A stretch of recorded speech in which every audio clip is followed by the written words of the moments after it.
Nah, di video ini kita bakal bahas 10 tanda aneh yang biasanya atau yang cenderung terdapat pada orang yang punya IQ tinggi. Apakah salah satu tandanya ada dalam diri lu?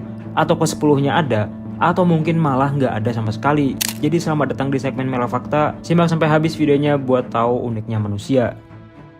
Nah, orang dengan ciri pertama ini biasanya dianggap aneh, bahkan gila. Dan gue yakin lu sering nemuin orang dengan ciri seperti ini. Yaitu yang pertama, sering ngomong sendiri. Teman ngobrol paling jenius adalah diri lu sendiri. Kalau lu sering lihat ada orang, atau mungkin lu sendiri, lagi ngedumel sendirian pas lagi mikir, ngomong langsung atau hanya ngomong dalam otak, orang lain pasti langsung ngecap entah itu stres berat atau gila.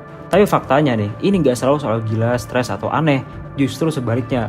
Howard Gardner, seorang profesor dari Harvard University, bilang kalau sebenarnya ada 8 tanda kecerdasan. Dan salah satunya adalah kecerdasan intrapersonal yang sering diekspresikan lewat self-talk atau ngomong sendiri. Karena saat orang ngomong sendiri, mereka itu sebenarnya lagi mikir keras dengan cara yang paling efisien. Mereka lagi ngeluarin pikiran yang abstrak dan kusut di kepala, terus ngatur ulang ide-ide itu jadi sesuatu yang lebih rapi di dunia nyata. Ini adalah proses buat mecahin masalah dan memperkuat memori. Singkatnya, ngomong sendiri itu bukan selalu tanda gila, itu adalah tanda otak yang lagi bekerja di level tinggi. Dan obrolan di kepala orang cerdas itu gak melulu soal serius. Kadang mereka ngetawain hal-hal yang menurut kita sakit dan gak bermoral. Nah, inilah ciri orang punya IQ tinggi kedua, yaitu selera humornya gelap atau absurd. Mereka ngetawain hal yang gak seharusnya lucu. Mereka ini tipe orang yang bisa nemuin sesuatu yang lucu dari meme soal kematian, bencana, atau hal-hal tabu lainnya. Orang di sekitarnya pasti langsung gak nyaman, mungkin anggap mereka sakit jiwa atau gak punya empati. Tapi ada sebuah studi yang menjelaskan kalau orang yang bisa ngerti dan nikmatin black comedy atau humor gelap justru cenderung punya IQ yang lebih tinggi. Kenapa? Karena buat dapat lucu dalam hal yang gelap, otak lu butuh kerja keras ekstra. Lu harus bisa ngolah ironinya,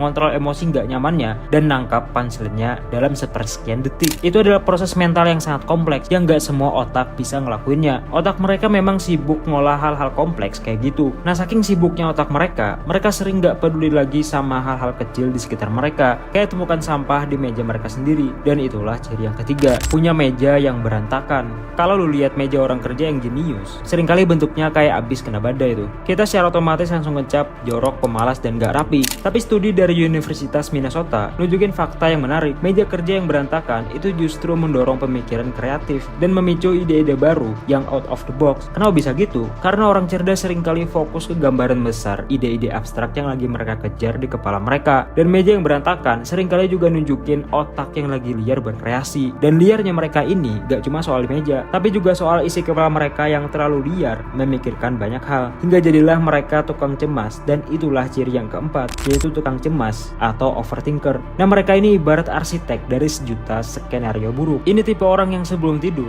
bukannya nutup mata dan pikiran, tapi malah memikirkan semua kemungkinan buruk atau salah yang bisa terjadi besok. Mereka kadang kelihatan kayak orang paranoid, penakut, dan terlalu mikirin hal kecil. Tapi beberapa studi nih nunjukin hubungan kuat antara IQ tinggi, terutama kecerdasan verbal, dengan kecenderungan punya gangguan kecemasan atau anxiety. Otak mereka itu kayak superkomputer yang gak bisa berhenti menganalisa sesuatu. Mereka kadang melihat pola yang orang lain gak lihat. Mereka ngitung semua kemungkinan, dari kemungkinan terbaik sampai kemungkinan terburuknya. Dan mereka memproses informasi secara berlebihan, hingga akhirnya muncul kecemasan, bukan karena mereka lemah, tapi justru karena otak mereka terlalu kuat dalam mengantisipasi masalah. Dan juga orang yang punya IQ tinggi, itu biasanya punya jam tidur yang terbalik. Mereka kadang hidup di zona waktu yang berbeda, bangun pas siang, tapi matanya baru melek pas tengah malam. Orang seperti ini dicap sebagai pemalas, gak disiplin, atau aneh, karena gak ngikutin jam normal. Tapi nih, ada penelitian yang nemuin hubungan antara IQ tinggi dengan kecenderungan jadi aktif di malam hari. Satoshi Kanazawa, seorang psikolog yang terkenal karena studinya yang menunjukkan adanya hubungan antara kecenderungan begadang dengan tingkat kecerdasan atau IQ yang lebih tinggi. Bagi mereka, malam hari itu kayak ruang kerja pribadi, suasananya hening, gak ada gangguan. Di saat inilah, otak mereka seringkali berada di puncak kreativitas dan produktivitasnya. Jadi, kalau teman lu bangun siang, tapi idenya gacor, mungkin aja dia pemalas yang jenius. Nah, coba deh komen, lu ngerasa nggak kalau tengah malam itu jam yang paling enak buat belajar?